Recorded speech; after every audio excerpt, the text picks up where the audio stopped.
No no no, it should not happen. मैं no इसलिए बोल रही हूँ क्योंकि अभी ये मई है और मई में बर्फ़ पड़ रही है, तो आप सोच सकते हैं कितना गलत हो रहा है ये। एकदम ठंड बढ़ चुकी है और कल सुबह से ही काफ़ी ज़्यादा बारिश हो रही थी। कल रात भर भी बारिश हुई और आप अभी देख सकते हैं सुबह 11 बजे से बर्फ़ पड़ना स्टार्ट हो गया है और काफ़ी ज़्यादा बर्फ़ पड़ भी चुकी है और अभी भी पड़ रही है, बहुत ज़्यादा बर्फ़ हो रही है।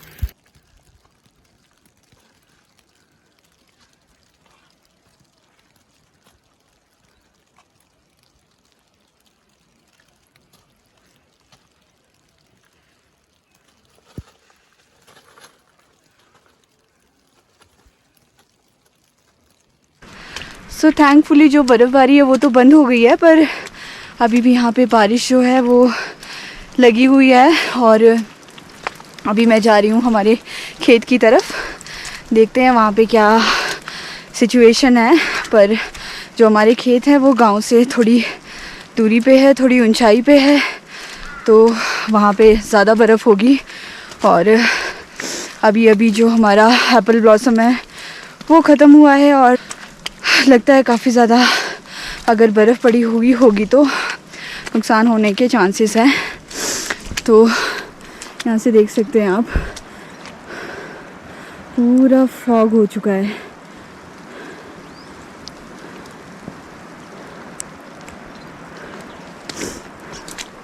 और इस तरफ थोड़ी जो बर्फ़ है वो भी थोड़ी सी ज़्यादा लग रही है मुझे, और खेतों की तरफ तो बर्फ़ ज़्यादा ही होगी।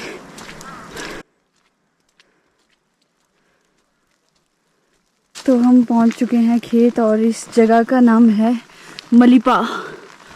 और ये जो आप देख सकते हैं ये मटर है, पूरे ढक चुके हैं बर्फ़ से। सेब की हालत भी देखते हैं क्या है, कैसी है।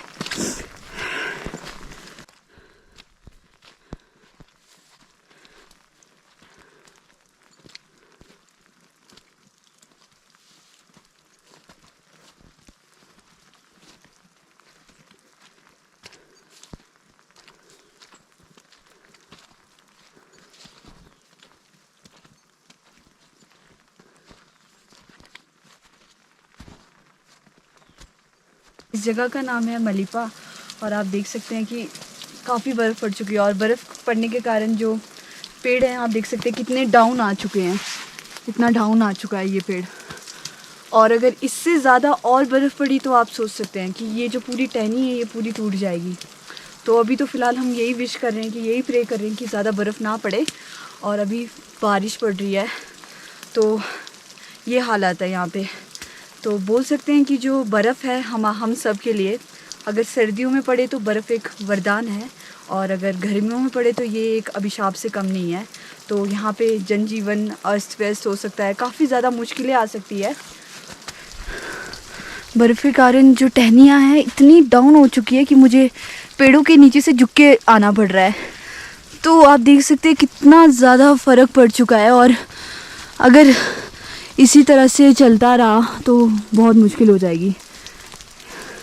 कितना डाउन आ चुका है ये, ग्राउंड लेवल से आप देख सकते हैं कितनी डाउन आ चुकी है ये टहनियाँ।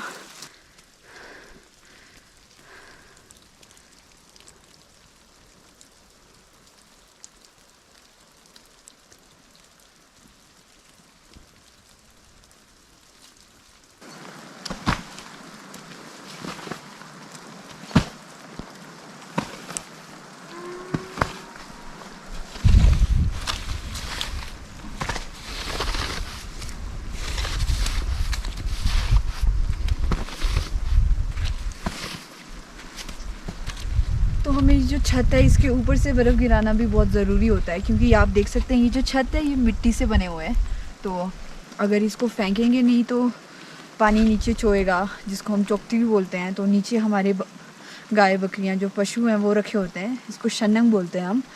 तो अभी फ़िलहाल मुझे लगता नहीं है मौसम ठीक होगा। अभी देख सकते हैं आप पूरा धुंध है, सामने कानम गांव है वो भी नहीं दिख रहा है, कुछ नहीं दिख रहा है, और उस तरफ को हमारे गांव के लोगों के खेत हैं, सब धुंध से भर गया है।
With the grace of God, finally the weather is clear. मौसम साफ हो चुका है।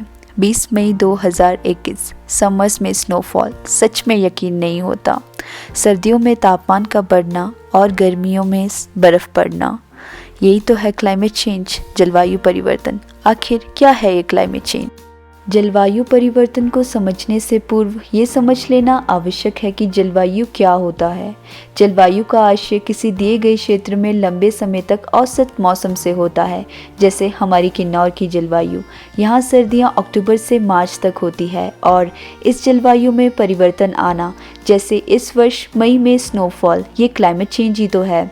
और आज के समय जलवायु परिवर्तन का प्रभाव पूरे पृथ्वी पर नज़र आ रहा है।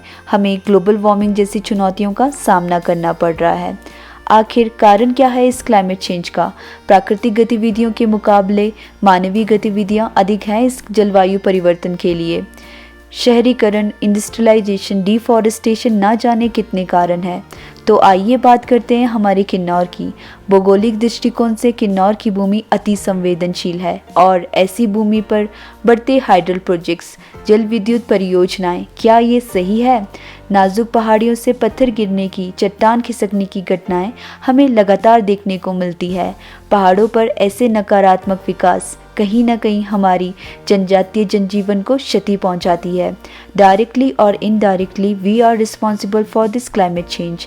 नेचर हमारी माँ की तरह है, ये हमें तब तक नहीं फटकारती जब तक हम गलती ना करें। Snowfall in summers. Maybe this is a wake-up call for all of us.